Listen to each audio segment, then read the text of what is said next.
Sometimes we have something that happens in our life that is a tipping point, that takes us over the edge, that drives us to a place where we just can't take it anymore, and all of a sudden we react to it. God, I'm sick of everything and everybody. I'm sick of my husband. I'm sick of my wife. I'm sick of my kids. I don't like my goldfish. My dog is stupid. I'm going to kill that cat. I understand that feeling where you are overwhelmed.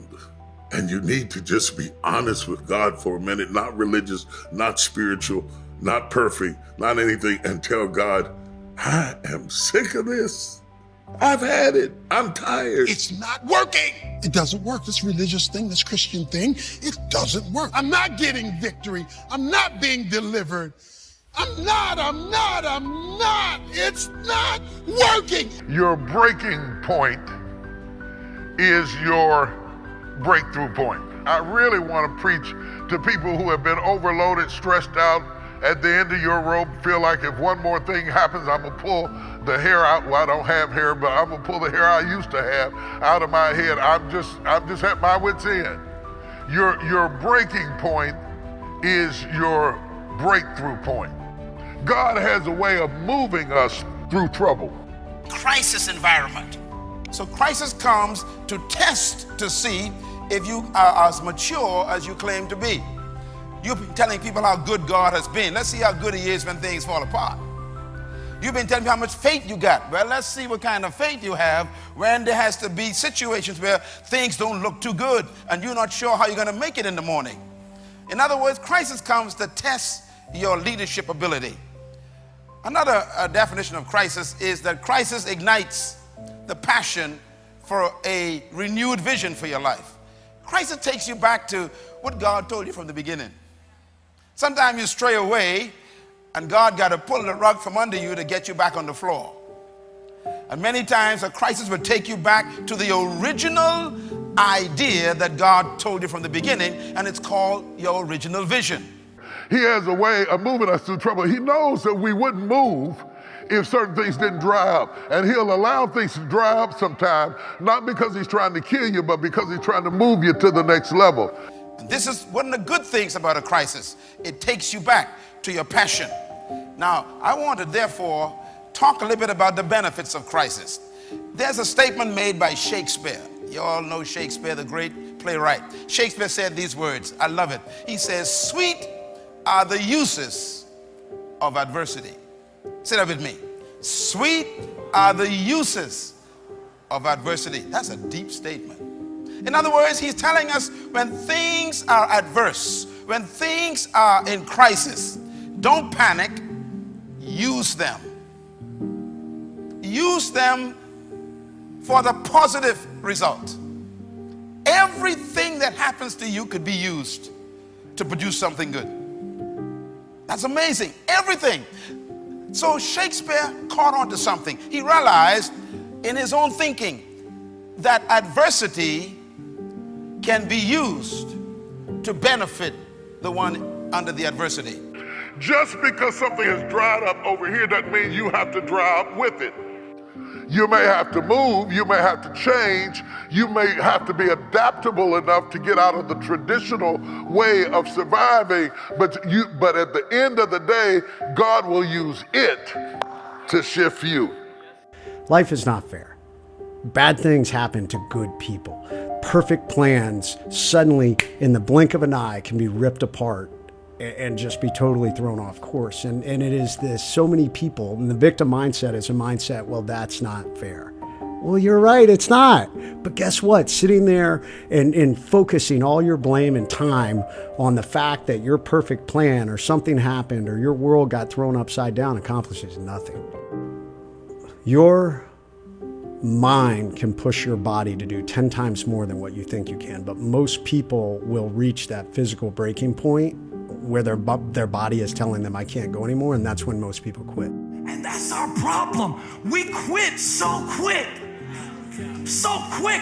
We quit when we are so close. You've had some wins, but you've had some losses, and the sum total of the losses somehow always screams louder than the victories. Oh, y'all don't hear what I'm saying. The sum total of the losses always sounds louder than the total of the victory. Because when you're up under attack, the enemy won't show you where you won. He will always bring up where you lost because he's trying to get your mind. But God is sending this word to you today to break that stronghold that the enemy's trying to use to make you forget how many times you won. Your whole life was not a waste. Your whole life was not a series of failures. Think back, old man. Think back how God brought you. Think back, old man, and remember how God blessed you. Think back, old woman, and remember how God brought you through, how you survived, how you were born alive, and somebody else was died in the crib. Think back, and remember how God brought you out of the hospital. Think back, think how God sustained you when you didn't have a job. Think back, and remember how God delivered you when everybody had their foot on your neck. Think back. And usually when there's a bad situation, there's a natural tendency to focus inward on the pain and the misery and all these things. But the reality, it's on you to take that first step. And it is a victor mentality. It is a mentality that I don't care what happens in my life, I'm going to continue to drive forward. I'm going to figure out a way. And that is the essence of what I speak on and what I believe in, the overcome mindset. Because the victim mentality pins you to a specific location. You know, I often talk about, people that follow me know I talk about the X. The X is really a military term that stems from a point of attack. It can be an ambush site. It can be a target you're trying to take down. The flip side of the coin, if you get attacked, you are on the X. And the victim mindset, if you say to yourself, I am not able to do something because race, creed, color, gender, size, where I came from, socioeconomic status, whatever it is, any of those things pin you to the X. They give you an excuse to sit on the X because you're able to say, well, I can't do this because I'm a specific color. Or I can't do this because of my gender. I can't do this because of my gender persuasion. It matters, but it doesn't matter because the reality is it doesn't matter for your ability to drive forward out of a bad situation. I'm not a big guy, so I'm not the average person that you would think would become a Navy SEAL, grew up poor, and just had these big dreams of that's what I wanted to do. Everybody said you couldn't do it, managed to do that. Decided at one point I wanted to become an officer. Many people said you can't do that. I did it, and then I stumbled and fell and got myself in trouble. I almost got myself kicked out of the SEAL teams. Many people said you'll never come back. I actually believed I couldn't come back for a short period of time. Continued to grind, reestablish myself, finally got myself back in a community where it's very difficult to come back from mistakes at that level. Got my career back on track, and right as I got it back on track, found myself on the wrong end of a machine gun in a firefight in Iraq. All shot up, face mangled, almost had my arm amputated, and once again found myself in a situation where I was told, you'll never be able to come back, you'll never be able to do this. And I did it. Although I was never able to be operational again, I learned, like many of us find out in life, that there is a new path, and I started to walk that new path. And I've done it over and over again. I mean, I launched my own business and hit a major crisis in that business, and thought that we were going to lose the business, and my professional reputation was damaged due to some false accusations, and had to grind through that. So when I was shot in the arm, it was super painful, and I turned to try and move back to the only point of cover we had, which was the large tractor tire that was about 10 yards behind me, and where our guys had fallen back to. And it was at that point that I guess I got shot in the face. I did not realize it. As a matter, the guys saw me get hit and fall and thought I was dead. And I was unconscious at that point. It wasn't like I woke up and was like, oh, something happened, or like, oh, I've been out, I've been unconscious. I woke up in like this fog, and I was trying to figure out what happened. I was just trying to sort things out, and then the world started to come back. I was laying flat on my back, and I started to notice red laser beams traveling above me. And I quickly realized that's tracer fire. So I had rolled over and was laying on my back, literally as the fight was happening above me. I kind of realized, dude, you're still in you're in Iraq, you're in this fight, but I couldn't quite figure out what had happened.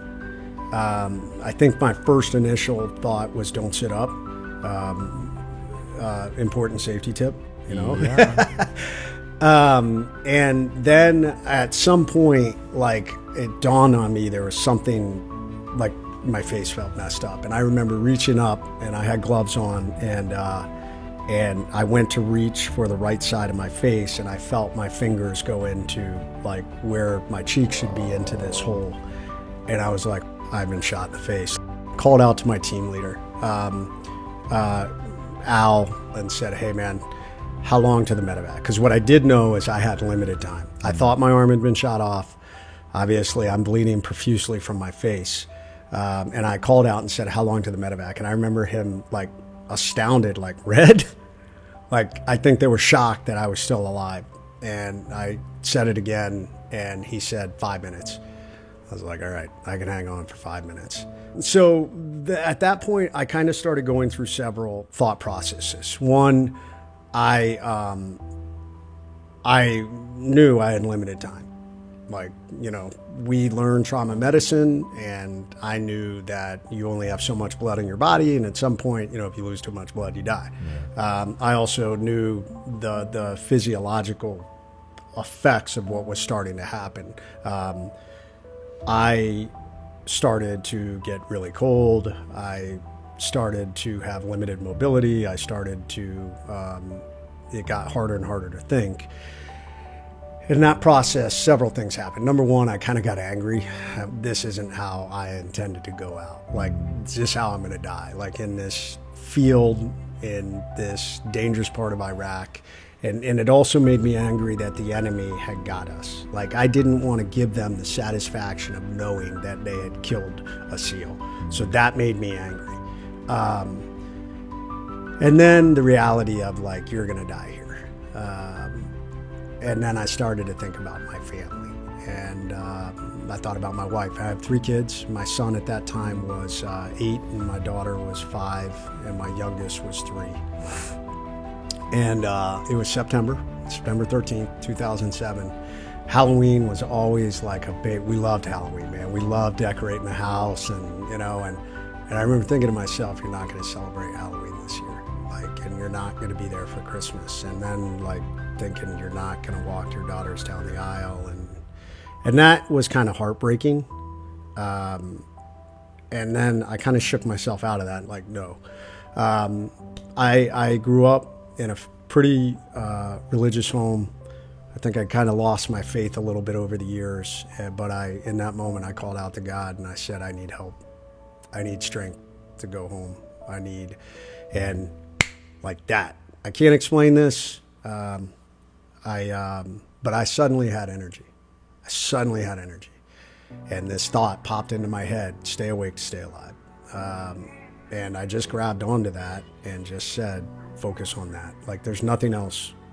You know, you're out of the fight. There's nothing you can do. You're like pinned down. You're in the middle of all of this. So I just focused on stay awake to stay alive. By pushing through and getting to the other side, that's what makes you better. That's what enables you to overcome the harder moments in your life. If you always choose comfort, then you will not be ready for these hard moments when they come. I tell people, you can't just flip a switch and turn the overcome mindset on if you've never grown it. No different than muscles in our body, no different than financial muscles, no different in learning how to build teams and lead. We have to do those things. You have to go through those experiences. You have to learn how to deal with the hard times.